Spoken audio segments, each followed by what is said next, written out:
Et voilà. Bienvenue.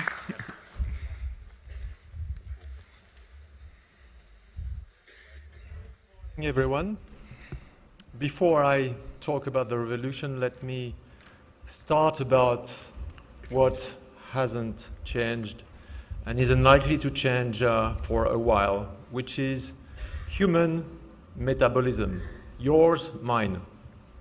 Since our ancestors were running after the mammoth, we've always been hardwired for fat, salt, and sugar because they were very rare components and very vital components. We needed to be hormonally driven to go after them.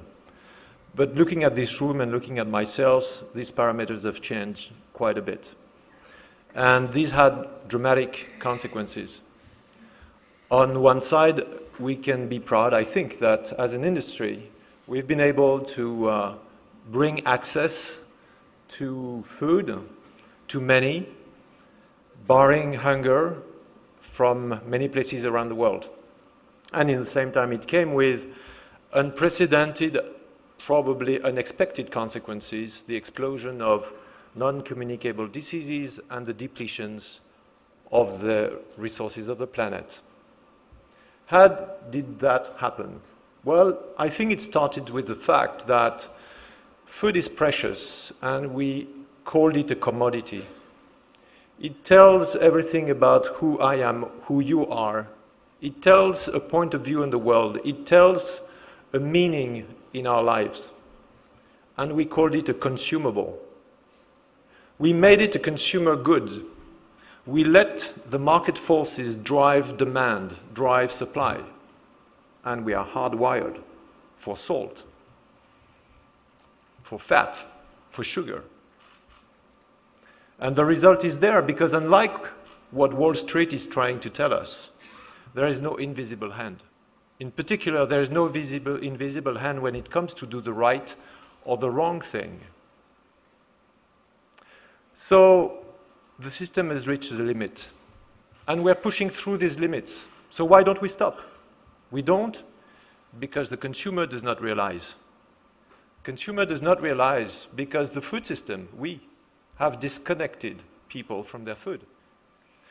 Because we wanted our brands to show at their best, we disconnected people to understand what's happening behind the brand. The unbalances, the risks, the opportunities, the inequalities of the food cycles. It went to the point where today, 1/3 of UK consumers would be able to say that there is a link between bacon and pig. 50% only would be able to say that there is a link between butter and cow. 90% of school children in another country would not be able to tell that a banana is growing on a tree. And let me finish by something you've probably read last week. Very serious study showing that statistically 15 million of Americans would believe that chocolate milk comes from brown cows. Yes. Yes, we can laugh, but this is pathetic. Because the reality is that we continue unabated on the same model as I speak. We've chosen a dozen practical species of plants, and we made them 75% of our human needs when it comes to food, which brought monoculture, which brought heavy, intensive chemical entrants, which brought water overusage in agriculture, leading to soil depletion of their fertility. Talking about water, overuse of irrigation water is a dramatic factor. 70% of that water is actually lost in evaporation and infiltration around the world. A river like Colorado is 20 times more salty when it leaves the US border than at its source because of over-irrigation that changes the mineral content of the soil and depletes its minerals. So much that before it enters into Mexico, it's got to go through desalination at Yuma. And then it's overused in Mexico as well, so that, do you know where it goes into the Gulf of California? No, because it doesn't anymore. Colorado River is not even reaching the sea anymore. So why do we continue? Lack of competency, of money? What are we afraid of?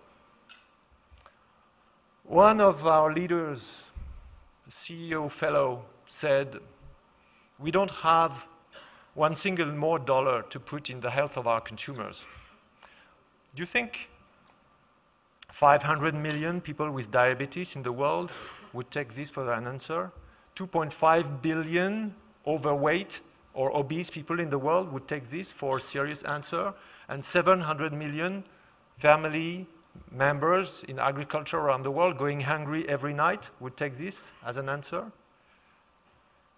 And to be honest, as an industry, have we not been fighting for decades against the fact that there could be a link between calorie intake and obesity at some point? And I'm talking decades, but just looking back 1 year ago, haven't we as an industry fought against the labeling of GMO in the US when 90% of consumers were requesting it, arguing that it would confuse the consumer more and this is useless information? Well, another CEO quote is, we never saw the consumer as confused. They're lost. Well, the truth is we lost them. We are losing them, literally. They're just getting out of our shops, getting out of our brands, finding their own alternatives. They are going for food without us, without the food industry. That's what is happening. Not only without, but maybe against us. For those of you who don't know, 160 countries at the UN have voted that food is a human right. That human right is defined as the access in enough quantity and quality to decent and culturally acceptable food. This is what people are after. And no surprise that more and more people believe that as other commons, as air, water should be free. If water should be free, why not food? So yes, a revolution is cooking. And the question is, what do we do about this? Of course, many would be right to say that industry is taking a leadership. This is right. The very existence of this forum in its 60 years, doing so much as what it does, is exactly right. This is what needs to be done. Your presence in this room, me on this stage. We are addressing the topic. But the question is it true enough? Is it big enough? Is it fast enough? I think we're coming to the point where we will have to either fight against consumer going after their own food way, or recognize as an industry that its ultimate goal is to serve the sovereignty for people on their food. And if this is the case, we can support this, because they will go after it. And I would like to have a film, please.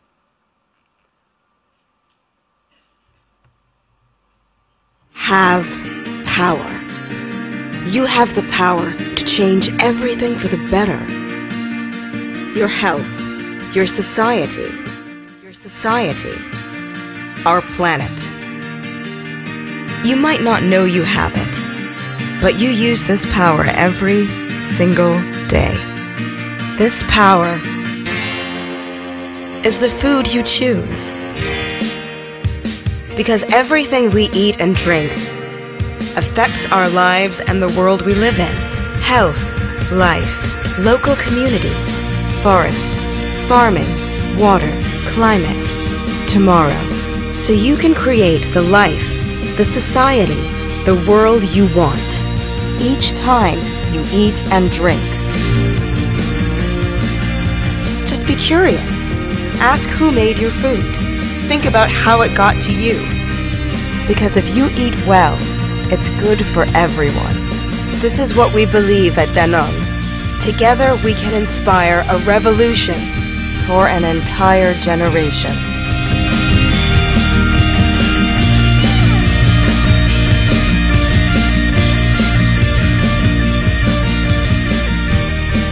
Danone. One planet, one health.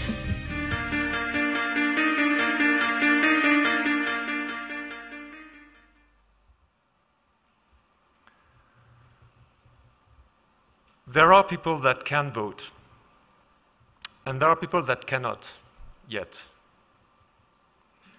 I grew up in the French Alps, in the mountains, in the nature. Today, some of my close friends are still making a living out of selling milk to companies like Danone. I lived in Africa, and I discovered community-governed water. I lived in China 10 years ago, and I could see how one day China's needs would disrupt the food system. And today, we need to pay security guards in the shops in Germany, here in this country, to avoid the fight of traders importing baby food to China with German mums. That's the reality. I went to the migrant camp of Calais, north of France. Why? Well, we have 2 factories in the vicinity of that camp, 50 kilometers away. Migrants are risking their lives to jump into the wheels of our trucks because they trust on the other side of the sea in the UK there is a better life. I was commissioned by the French government about a study on the future of official development assistance. And our conclusions were pretty clear. The system doesn't work. Agriculture doesn't get what it should in emerging countries. Family agriculture doesn't get anything. And women in agriculture who yet supply, by their work every day, 70% of the needs for humankind, food, don't get anything. When we wanted to do our part, we started a small revolution in Bangladesh with Grameen Bank. We invented a micro factory, rural, delivering a locally made, very powerful yogurt to be sold by ladies in the villages. And I met one woman in one of these villages called Yamina. Yamina said, I understand all the good things about your yogurt, but today I get my milk from my neighbor in exchange of the fact that I'm taking care of her kids while she's working in the fields. So if tomorrow I buy your yogurt, how is she going to do with her kids? So thank you, but no. So Yamina was probably the last person I would think of in terms of voting for the world in which she wants to live with her food, yet she did. So if Yamina can, who cannot?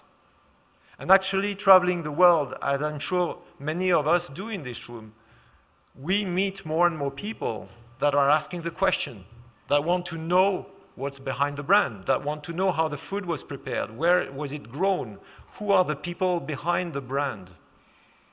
I met an increasingly bigger number of people that are finding solutions to save water, to invent new food, to disrupt the food models with technology, to create new recipes, new ways of saving food, of less waste, of sharing food, delivering it fresh, inventing the future of the future in a way that's sustainable.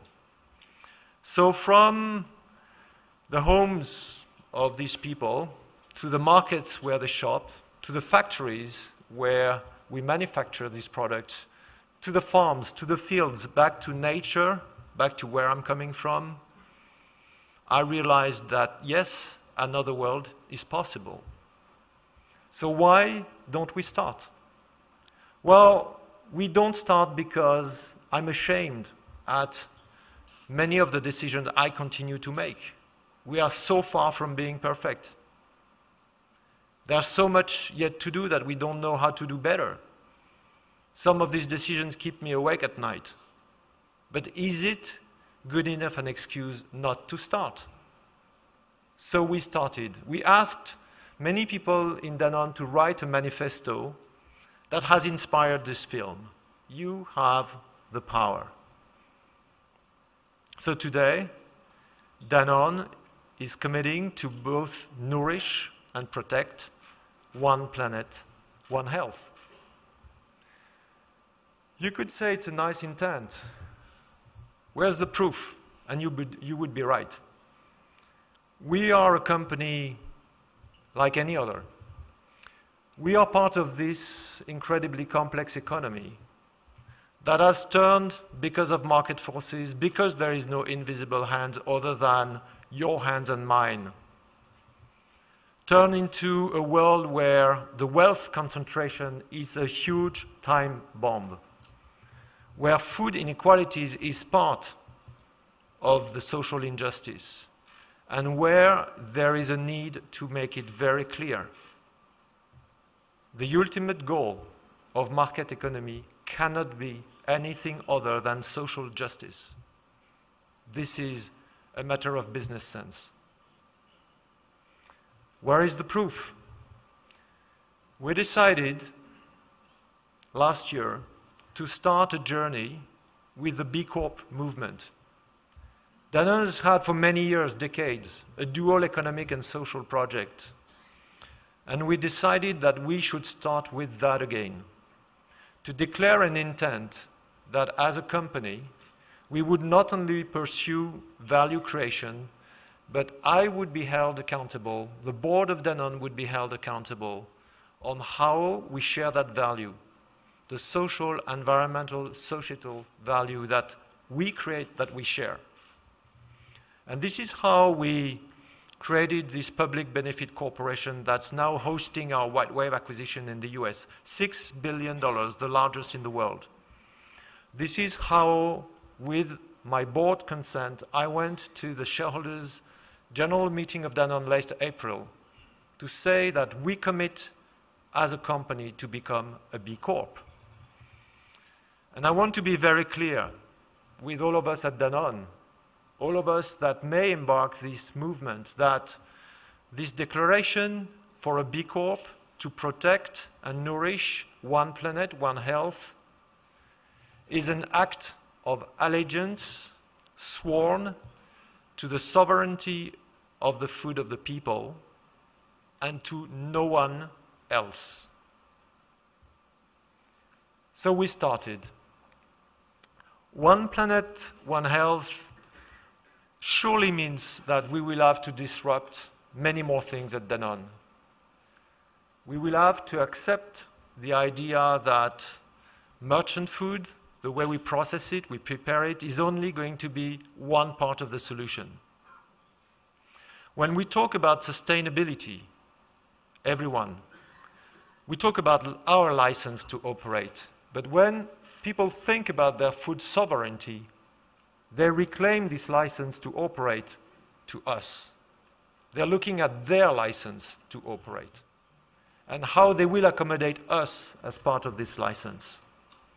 This is a huge change, and this will disrupt our business models. This will be our responsibility to adjust the way our companies work. One planet, one health. This is also going to be the relocalization of the food system in many ways. And technology, 3D printing, dematerialization will support this in many ways. It means that probably that could be the end of the big pyramidal multinational models. We will have to invent new organizations, much closer to life, much closer to the reality. Neuronal networks and collaborative inside out. One planet, one health means that the people in the USA that live in the food deserts, the people in New York that are raising, growing community gardens, the people that are shopping natural channel, Amazon now, in California, The people that live in slums near Paris or in Nairobi and that pay so much more for their food, that lives in the favelas, that lives in the scavengers in the landfills in Jakarta, in Asia. The young people that are suffering allergy, but also the ones that are growing healthily and happily. The people that are living longer lives and that need special care. Otherwise they would go malnourished. The moms and the dads that are shopping and that are turning the bottle because they want to understand what's behind the small print. They want to know who's behind the brand for their family. Me and you, we are all connected by the same food system. We live on the same planet. We are of the same generation. So we can all pretend that we don't know. We can. But the reality is we do know. We are the first generation that knows, really. So the choice is entirely ours. How much risk, how much of the opportunity are we ready to take? What's the prize for it? Of course, we have, I guess, huge blind spots. There's so much, as I said, that we don't know. But there is so much that we do know. And I would insist on one thing, which is that our people know. Our teams, our workers, they know much more than I do. What is the reality of that food revolution coming? They are at the forefront of that revolution. And so, if we listen to them, if we accept to empower them in leading us in this revolution, they will guide us. They can be the founders of this generation. A generation that would have harnessed its incredibly rich accumulated experience, its access now to completely disruptive technology, its collective intelligence to create lasting food sovereignty for all. So all together, that cannot be other than together, with the ones who can vote for the world in which they want to live each time they eat and drink, for the ones who cannot yet, because they are deprived their right to food. All together, we can be remembered as the food generation, and we will. Thank you.